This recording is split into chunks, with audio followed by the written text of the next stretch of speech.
Les plus grands défis aujourd'hui, en résumé, ce serait d'avoir plus d'infrastructures de production d'énergie durable, mais aussi des réseaux de transport pour cette énergie qui soient beaucoup plus costauds.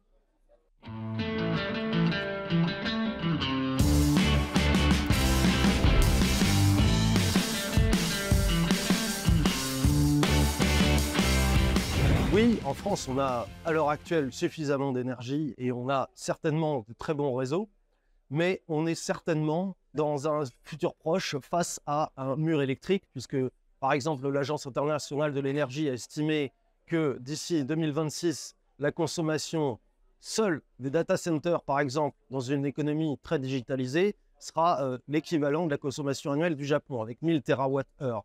Donc, il faut certainement augmenter la production, mais également augmenter les réseaux de transport. C'est certainement nécessaire de regarder vers une plus grande mixité des types d'énergie.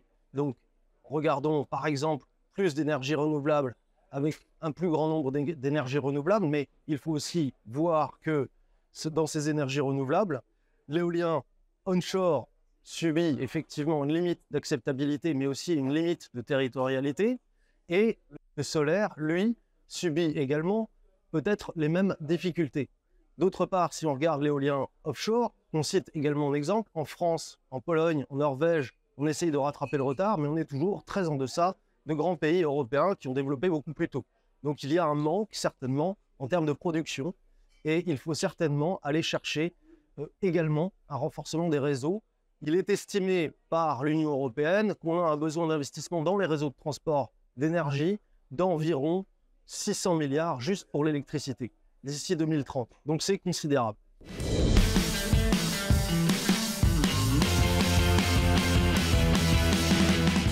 Oui, on est certainement prêt à le faire et on a en France des atouts énormes qui sont effectivement le fait d'avoir surfé sur cette capacité de production nucléaire, mais aussi cette capacité de production grâce à l'hydro qui est considérable. Et à l'heure actuelle, le vrai questionnement est, serons-nous prêts et serons-nous en mesure de déployer de nouvelles infrastructures de production pour faire face à ce mur électrique que j'indiquais et à cette augmentation exponentielle de la consommation d'énergie que nous allons voir venir très vite.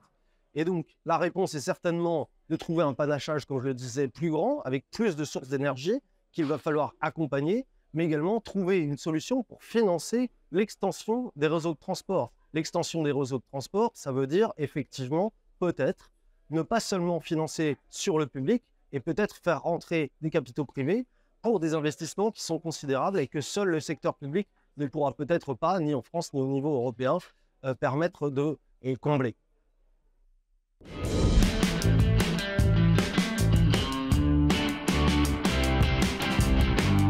Effectivement, la transition énergétique, elle est très gourmande en matières premières et critiques. Et donc, ces matières premières, ça peut être du lithium, du cobalt, du cuivre, etc.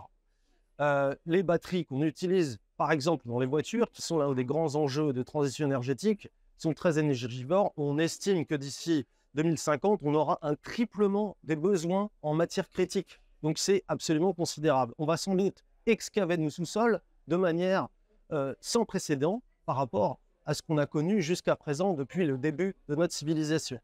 Ça veut dire quoi? Ça veut dire que, grosso modo, il faut peut-être accepter qu'on continue à extraire des matières premières sur le sous-sol français et européen, sinon on n'y arrivera pas. Pour avoir une énergie vraiment décarbonée et être proche des lieux de production, raffinage, transport. Et puis ça veut dire également pouvoir accompagner effectivement de véritables filières, ce que font les Chinois depuis 15 à 20 ans. Nous avons 15 à 20 ans de retard. Nous commençons à créer des filières industrielles, nous commençons à faire venir des usines, et toute cette transition énergétique, elle est énergivore, évidemment, pour les matières premières qu'on va extraire, qui vont consommer beaucoup, mais elle est aussi énergivore parce qu'effectivement, il va falloir faire tourner des usines et produire plus. La solution, c'est peut-être aussi de nouer de nouveaux partenariats avec des acteurs qui soient plus proches. Des acteurs qui sont plus proches du continent européen, ça peut être par exemple l'Afrique. Il y a des initiatives comme Africa Maval, qui sont des initiatives qui visent à porter des projets de production en partenariat entre l'Europe et l'Afrique sur des matières premières critiques. Il faut encourager ces projets. Ça ne suffit pas. L'Europe, elle a aussi décidé de mettre en place des normes. La question est, pouvons-nous être compétitifs et également appliquer les normes qui nous seront rendues obligatoires par l'Union européenne et notre propre nation. Donc ça, c'est tout un enjeu. C'est tout un enjeu de compétitivité. Et la réponse, elle est certainement dans un certain nombre de mesures qui ont déjà été prises en France, avec la création de la DIAMS, l'OFREMI, mais également toute une série de créations de fonds dédiés aux matières critiques. Cela va prendre du temps. Le temps minier est long. On ne peut pas extraire le lendemain des minerais qu'on a trouvés la veille. Et c'est la création de toute une filière de transformation de minerais et également ensuite de production de batteries. Donc il va falloir un peu de temps, mais du temps, en avons-nous? C'est toute la question.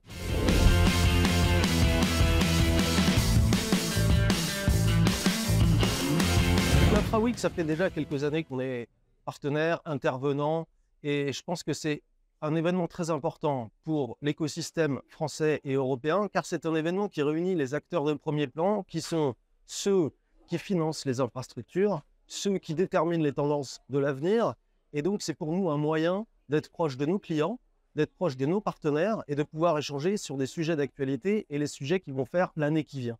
Donc cette semaine, elle est très importante d'une part pour cette session inaugurale, mais également pour les side events qu'on organise. On organise par exemple demain chez nous un side event sur le stockage, sur le BESS et comment financer les infrastructures de stockage qui sont déterminantes dans l'équilibre des réseaux dont on a parlé tout à l'heure.